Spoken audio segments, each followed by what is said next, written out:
Mahigit 1 linggo na mula nang nagdulot ng matinding pinsala ang bagyong Yolanda. Sa kasalukuyan, umabot na sa halos 4,000 ang namatay. Mahigit 18,000 naman ang sugatan at lampas 1,000 na ang hindi pa rin natatagpuan. Inaalala ko yung mga pamangkin ko nga doon sa Giwan, Eastern Samar nga. Ang bahay po nila ay nasa dagat, malapit sa palengke. Ngayon ang lilikasan po nila ay yung simbahan po ng Giwan, Eastern Samar. Ay nakita ko po sa TV na nalusaw po. Kaya hanggang ngayon po ako'y nangangamba kung nasaan po sila sa ngayon.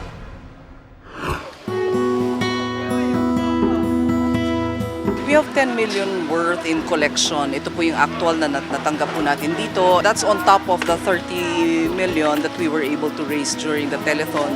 Higit doon sa collection kasi ang mas mahalaga sa atin na tayo ay patuloy na nagpapadala ng mga relief goods.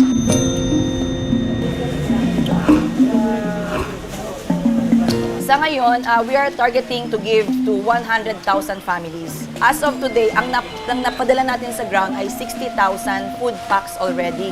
Nakapag-distribute na po tayo sa Tacloban, sa Giwan, Basay, Ormoc, Cebu, no, sa northern part of Cebu, sa Bantayan, sa Coron, Capiz, Iloilo, dito po sa Antique at Aklan. Ang isang family pack of food, ang laman nun ay 5 kilos of rice, 4 tins of canned goods, pwedeng assorted, at saka 4 packs of noodles. Kada family pack ay pang-5 miyembro na aabot sa 2 araw. May galing ng international dito, may galing sa local. Suporta po to ng iba't ibang organization, internationally, local, companies, at saka mga private individuals. Sa tala ng Department of Foreign Affairs, 43 bansa ang nagbigay ng tulong para sa mga nasalanta. Umabot na sa mahigit 200 milyong dolyar o higit 11 bilyong piso ang kabuuan ng mga donasyon. Samantala, mahigit 100 milyong pisong halaga ng relief assistance ang naipamahagi rin sa mga nasalanta mula naman sa DSWD, LGUs, DOH, NGOs at iba pang government organizations.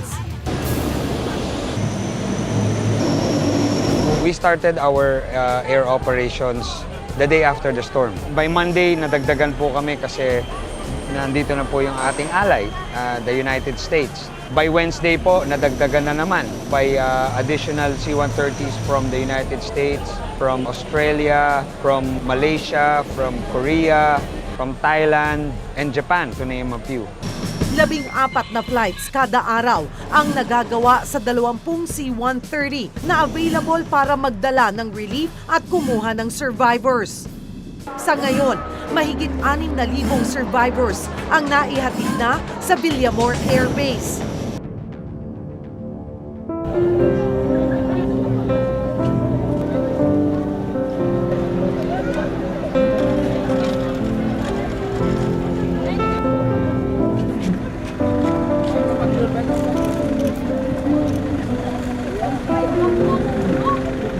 Taga-Tacloban ako, pero dito ako nag-work. Kumbaga, di ba yung nangyari sa Tacloban? So, parang it's hopeless, for the meantime, pinano muna namin sila dito.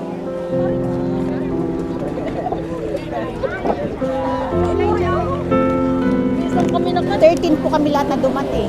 Bago kami umalis, nag-usap-usap kami na family na hindi tayo titira ng isang bahay kaya mahihirapan yung titira natin. Mas maigi magbubukod-bukod tayo.